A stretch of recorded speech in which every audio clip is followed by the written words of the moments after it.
देखिए, सबसे पहले तो देश के प्रधानमंत्री आदरणीय नरेंद्र मोदी जी के नेतृत्व में चुनाव लड़ा गया था और उसके लिए देश के प्रधानमंत्री नरेंद्र मोदी जी को और भारतीय जनता पार्टी के राष्ट्रीय अध्यक्ष जेपी नड्डा जी को और तमाम केंद्रीय नेतृत्व को हमारी ओर से बहुत बहुत बधाई है। और साथ ही उन राज्यों के तमाम नेता और कार्यकर्ता और वहाँ की जनता को झारखंड की ओर से बहुत बहुत बधाई है, शुभकामनाएं शानदार जीत के लिए। मैं समझता हूं कि मोदी जी की जो गारंटी है उस गारंटी पर देश की जनता ने, उन राज्यों की जनता ने एक मोहर लगा दी। चूँकि वास्तव में हम छत्तीसगढ़ गए थे तो लोग कह रहे थे कि भाई जब घोषणा पत्र जारी हुई उसके बाद कुछ लोग मिले तो कहा कि नहीं, अगर इसी बात को मोदी जी के मुंह से निकल जाएगी तो हम लोग उसको गारंटी समझेंगे।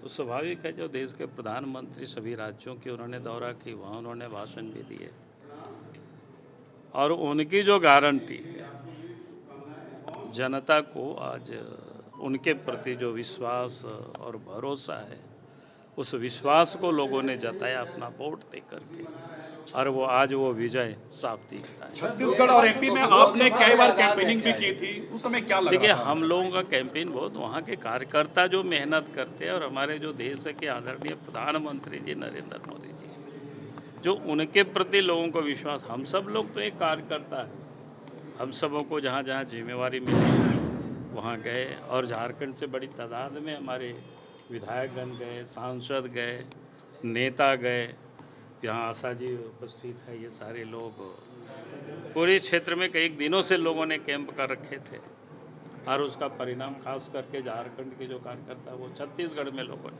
अधिकांश लोगों ने कैंप किया। बाबूलाल जी, क्या लगता है इन चुनावी नतीजों के क्या फर्क पड़ेंगे 2024 के लोकसभा चुनाव? नहीं, स्वाभाविक है कि आप देश की जनता का मूड अगर हम उसको एक माप मान लें तो कोई हर्ज नहीं है, और आने वाला चुनाव का परिणाम 2024 का देश का भी जनादेश और बढ़िया दिखाई पड़ेगा। क्या राहुल जी मास लीडर बनने से चूक गए हैं? कौन? राहुल गांधी मास लीडर बनने से चूक गए इस बार के चुनावी नतीजों से देखकर क्या लगता देखिए, है? राहुल गांधी तो इस बार नहीं, कब्बे से वो चूके हुए हैं भाई।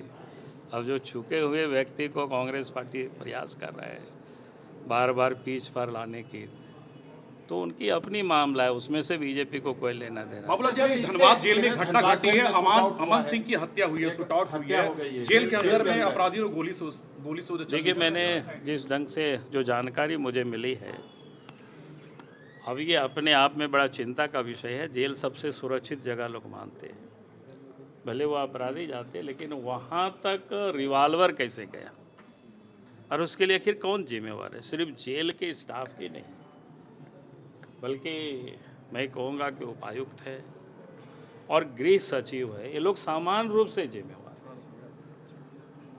अब हम तो सरकार से मांग करेंगे, जेल से लेकर के गृह सचिव तक तत्काल उन लोगों के ऊपर सरकार को कार्रवाई करनी चाहिए।